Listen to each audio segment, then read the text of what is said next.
আসসালামু আলাইকুম রহমতুল্লাহ। চলুন আগে ভিডিওটি শুনি, তারপর এই বিষয়ে কথা বলবো ইনশাআল্লাহ। ওনার নাম হলো আহমদুল্লাহ শেখ। সবাই তার নামে শায়েখ লেখে, এমন বুবা শয়তান। দেখুন, যার বিষয়ে বলছে আমরা সবাই জানি যে উনি শায়েখ আহমদুল্লাহ সাহেব।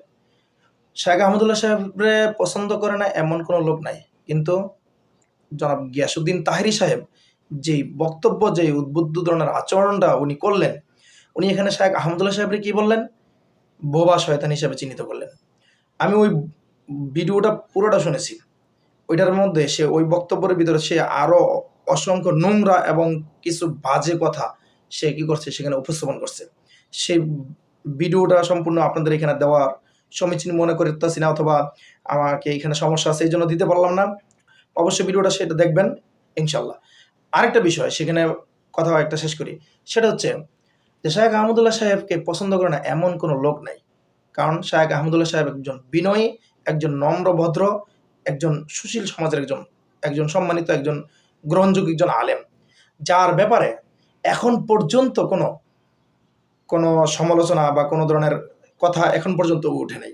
কারণ তিনি কারো সমালোচনা করেন না।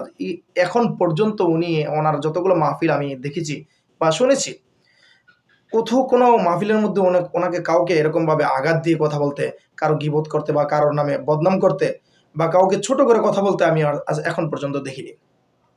তো জনাব তাহেরি সাহেব কিছুদিন আগেও কিন্তু এই যে বৃষ্টির জন্য যে আহমদুল্লাহ সাহেব নামাজ পড়লেন, ইস্তেসকার নামাজ পড়লেন, সেখানেও কিন্তু উনি বাজে মন্তব্য করছেন।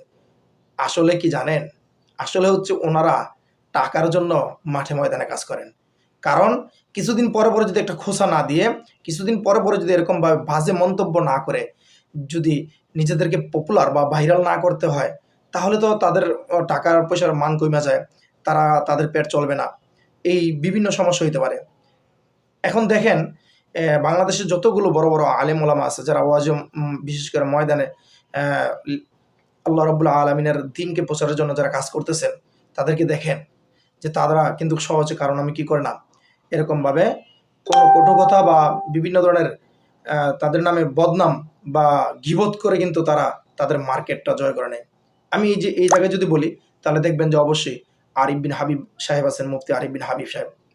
এরপর আছেন আহ, এরকম আরো বড় বড় আমাদের এই লাইনে অনেক বড় বড় ওলামা কেরাম আছেন, মিজানুর রহমান আজহারি সাহেব আছেন, বা এই ধরনের যারা যারা আছেন, তারা কিন্তু এরকমভাবে মানুষের নামে মিথ্যা তহমত বা দেখেন কত নোংরা একটা কথা সে ব্যবহার করছে।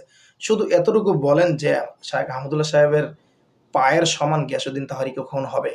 কসমিন কালেও হবে না ভাই, কসমিন কালে হবে না।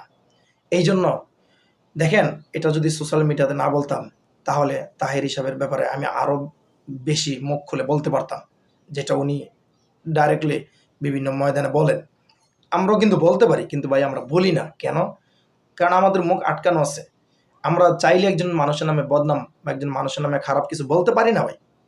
এই জন্য জনাব তাহেরি সাহেবকে অবশ্যই বিনীত নিবেদন করব, আপনি জনসমক্ষে প্রকাশ্যে ক্ষমা চাইবেন এবং শেখ আহমদুল্লাহ সাহেবের কাছে অবশ্যই ক্ষমা চাইবেন, ব্যক্তিগতভাবে আলোচনা করে।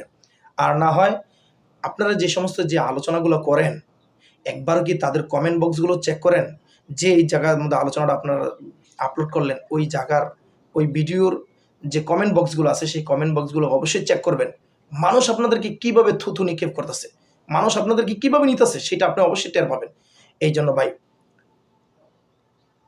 যদিও আপনি যদি সত্যিকার অর্থে যদি মাঠে ময়দানে যদি যদি ইসলামকে প্রচার করার স্বার্থে যদি কাজ করে থাকেন, তাহলে অবশ্যই এই ধরনের উল্টাপাল্টা কথা আর বলবেন না। এবং আমরা বিশেষ করে চাই সমস্ত ওলামা কেরাম এক হোক, একজোট হোক এবং সবাই এক হয়ে কাজ করুক। যেমন গত কয়েকদিন আগে মামুনুল সাহেব মুক্তি পেয়েছেন, দেখেন সাধারণ সমস্ত জনগণ সহ সাধারণ মানুষ দেখেন তাকে নিয়ে কত আনন্দ উল্লাস করছে।